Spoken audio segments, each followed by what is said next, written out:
welcome back to our YouTube channel. So this is me, Lauren, and here again for another vlog. So for today's video guys, may papakita ko na lang sa inyo guys yung mga updates sa mga lives ko. Bakit hindi na nga ba ako nag-upload? Kasi guys, di ba Saturday ko talaga yung guys ginawa yung Save More. Ito guys. Diba? Yung Save More natin. Yung vlog ko sa Save More, kung sa mga hindi pa nakapanood nun, puntahan nyo na sa aking YouTube channel. So, yan. Ito guys, yung So, yan. So, kinabukasan kasi nun guys, Sunday. So, Sunday ko na yun guys, na-post. So, yung kapatid ko guys, nagkasakit siya. So, lagnat. So, maraming sa inyo or marami talagang hindi alam ang tumitirik. So, ito guys ang spelling ng tumitirik. Yan. And, hindi nila alam kung anong ibig sabihin ng tumitirik. So, Pilipino naman tayo. Dapat alam niyo yun, guys. So, ang tumitirik guys, parang nagsisishore, kakabulusyon kung ano nangyari sa utak. Halimbawa, ganon. So, yan. Nagkaganyan guys kasi yung kapatid ko tumirik. So, ito siya guys nung nandoon pa siya sa hospital sa emergency. Malapit lang sa St. Teres. So, ito siya guys. So, huwag nyo siyang pagsalitan kung anong yan. So, yan guys, nandoon siya. And, wala naman, pina-check up siya doon. Wala naman daw problema. And yung mami ko kasi, di ba nga, doon namin napacheck up yung ate Keisha ko. And doon siya na-confine doon sa St. Teres. Di na namin kasi guys, sorry lang, sa opinion lang namin kasi yun lang talaga yung para sa amin. Opinion na lang namin yun ha. Huwag nyo nang anuhin, okay? So, ang opinion kasi namin, para naman din sa amin yun. So, ayaw na namin doon. Alam niyo kung bakit kasi kami doon lumipat. Magpapacheck up lang naman, hindi naman doon i-confine. So, ayan, yung mami ko ngayon and daddy and si Kina, yan, nandoon sila sa hospital. Ito, National Children Hospital. So, located yun guys sa Quezon City. So, ayan guys, nagpatawag kami ng ambulansya. And, ayan, ngayon is Tuesday. Bukas guys, ang test ko. Ano kayang grade ko? Joke lang. Exam pala bukas. Sana guys, pumasa ako pag pray natin. Sana pumasa ako. So, tapos guys, so, ang nangyari na ngayon is, baka bukas na sila guys, baka uwi. Miss ko na talaga guys yung kapatid ko. Alam nyo kung ano, si Akila, Lola Poya at Tatay Porton. Lola Porton. Kasi guys, tatay talaga yung tawag namin at Lola. At nanay. So, kasama ko guys yung tita ko is usually, nandito ako guys sa kwarto ng tita ko. Palagi naman kasi ako guys dito nag-vlog sa makita nyo yung intros ko. And palagi ako guys nandito. Thank you talaga Tita Maui sa pag tutuloy sa akin dito na mag-intro or mag-vlog. Pero guys, alam nyo talaga yung nakita ko yung kapatid ko na tumitirik. Grabe. Yung ganun. Tapos gumagalaw-galaw. Ganun guys yung tirik. Halimbawa, nakaganto. Papakita ko sa inyo. Ganyan. Halimbawa, diba? Ay, nihele-hele ni mami. Hindi, yung lang, tawag dito. Yung hinihilot. Bigla kasi diba nagsasapan yung kapatid ko. Nabitawan niya, maya gaganon. So yan guys, mag-ingat kayo kasi ang isa pa guys dahilan sa kapatid ko, syempre kasi guys nawalaan kami ng vitamins. But okay lang yun. Okay na, magpagaling ka. Mami, shoutout po sa iyo, Daddy. Shoutout kung nanonood kayo. Sana, Daddy, makauwi na kayo, Mami. Miss ko na po talaga kayo. Ayoko talaga guys umiyak dito sa vlog. Makaiyak yan. Miss ko na talaga guys sila. As in, ayoko talaga dito guys umiyak. Pero, alam nyo pa guys, nasa school ako, dala ko guys yung cellphone ko. Yes po, diba? Kinita nyo naman na dinadala ko yung cellphone ko. And nakapag-vlog na nga ako doon guys. Kasi, binibideo call ko yung mami ko, kamusta ba si Kina, tulog ba? So, wala naman daw problema sa kapatid ko. And, nagdala kami ng karagdagan pa doon ng mga damit. Ayoko talaga guys, ayoko dito guys umiyak. Kasi mga pangarap ko guys sa buhay natutupad ng kaunti-unti. Salamat talaga guys. And, mabubungin na naman ako.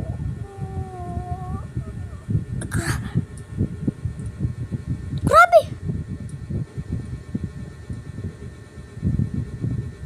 Paano yun?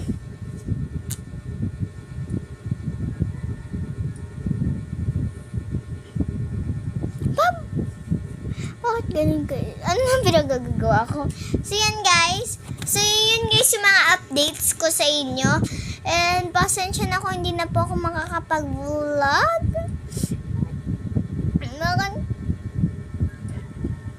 Ako talaga guys umiyak.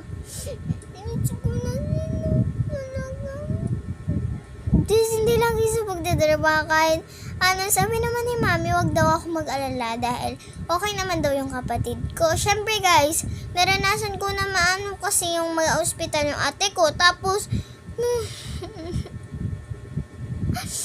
so yan guys, salamat nga pala sa mga sumusuporta sa atin. And thank you for total of 25 subscribers! Oh my God! Hindi ko talaga guys na experience naranasan na 25 subscribers na pala tayo guys. Nakakausap na ako! Thank you talaga guys.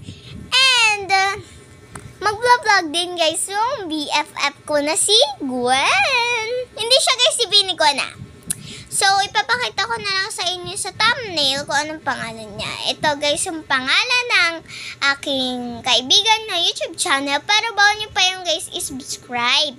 Kasi nga, wala pa siyang mga videos. Dapat may one video para makasubscribe kayo sa kanya. And waiting na lang kayo guys sa vlog niya. Huwag papalampasin. So, yan guys. Ano yan? Sad ako kanina, bakit ako naging masaya? Yan guys, bukas is test ko. I'm not sure but ano kasi ano yun, mga siguro tanghali kasi ako guys, panghapon na ako kasi pang umaga ako. And gusto niyo guys, pakita ko yung test ko. Quarter 1 grade 4 ako. So guys, papakita ko na sa inyo ang aking test review. Tap na ako. Yay! So, yan guys. Don't mind it. Don't mind yun na to. Kasi yan. And, ang first ko guys na ipapakita is,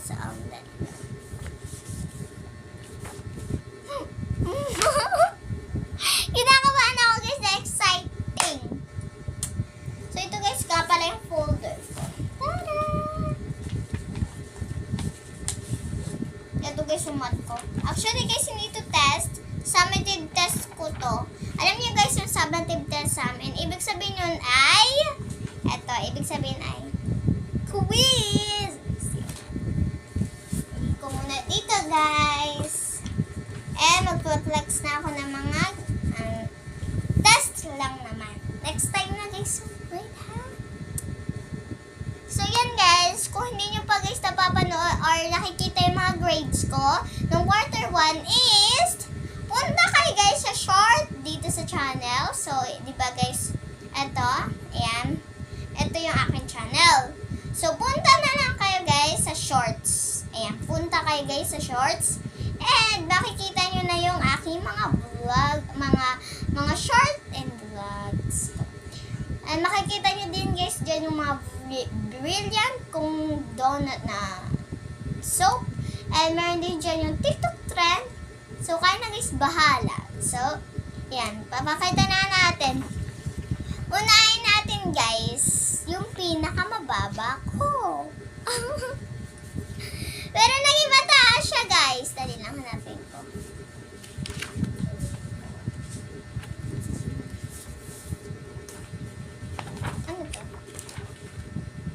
Ito guys, yung pinakamababa ko.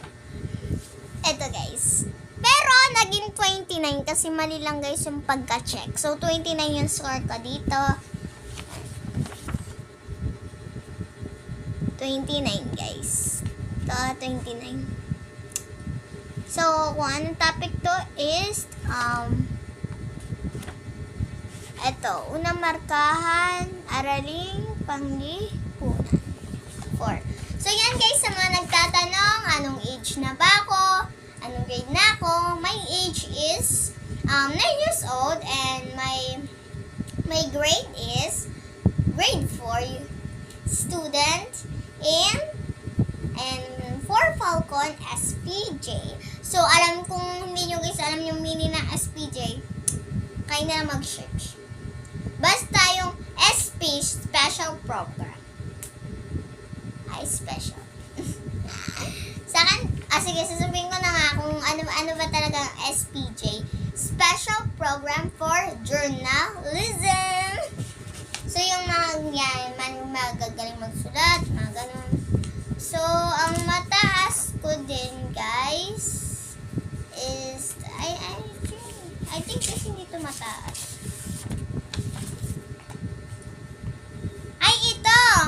Ito, guys, yung second ko na mababa. Pero mali na naman yung pagka-check.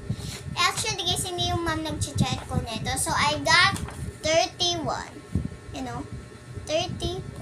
And English. So, siyempre naman, guys, I'm not speaking in English. Ay. So, yan, guys. Hindi naman kasi ako minsan lang talaga ako, guys, magsalitang English. And hindi naman talaga ako sanay mag-English. Diba? So, yan. So, guys, ating next ay MAPE. So, dito guys ako medyo nahirapan but okay lang.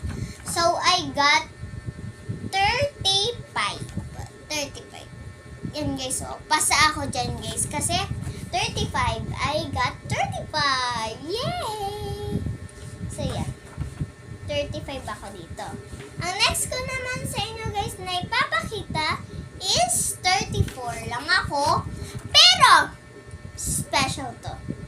It is a math. I'm got 34 pala. Palagi kasi guys, minamali namin, saka namin ina-add. Ganun kasi yung sabi. And 24. 24. Kikita ba sa screen nyo guys? 24. Anong 24? So, next natin is, mamaya na, isipin nyo guys kung saan akong perfect. May perfect kasi ako dito. Hinawakan ko guys yung perfect. Ito guys yung perfect, oh. Pero mamaya ko na ipapakita. Ayan. Tapos, ano to? So, yan guys, hindi ko pa pala sa inyo napakita yung bagsak ko din. Pero naging basa na siya. It's 34 din. Sa Philippine. Next na natin guys. Next ko is itong 36. So, ito guys ay science 36. Next. So, yan guys, ito na yung second kong mataas. It's EPP 37. So, ang EPP guys, ang meaning po ng EPP is edukasyon, pangkabuhayan at pangtahanan. So, napag-aralan namin guys yung mga speaker, mga parts ng speaker, kung paano ito gamitin, and yung mga periodical. Halimbawa, kung gusto nyo guys maging teacher, dapat may PowerPoint kayo or WPS. So, yun yung tinuro sa amin kung paano yung gumana, Excel, mga ganun. So, ito naman, finally, huwag na natin itong pahabaan tong video na to. So, ito guys, yung aking, I got 40 over 40. So, it is plus 1 kasi siya guys. Kasi 39, so plus 1. And, ito guys, kung makikita nyo, check yan o, check. Na check.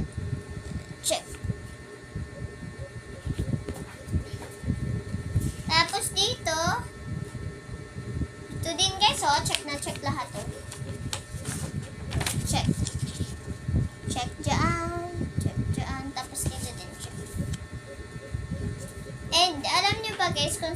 ko mali is that. Ay, ito. Ito guys yung mali ko, pero na-bonus na siya sa akin. Ito guys. Tignan nyo. Yan o. May nakalagay mali, pero binonus na. So yan guys, ano bang subject ito? It is GMRC. Ang GMRC kasi is ESP kumbaga. So, basically makakuha ka talaga dyan na mataas. Alam ko guys, mataas yung mga grade nyo sa ESP, but wala. So yan guys, na-flex ko na lahat. And siguro guys, dito na magtatapos ang ating video. Make sure to subscribe, like, and comment. Ayan. Mag-like na kayo guys sa atin. Sa aking YouTube channel para more likes, more subscribers equals more content. So yan guys, dito na nag-end ang aking vlog. So sana guys, nag-enjoy kayo sa video. Make sure to subscribe, like, and comment. Goodbye!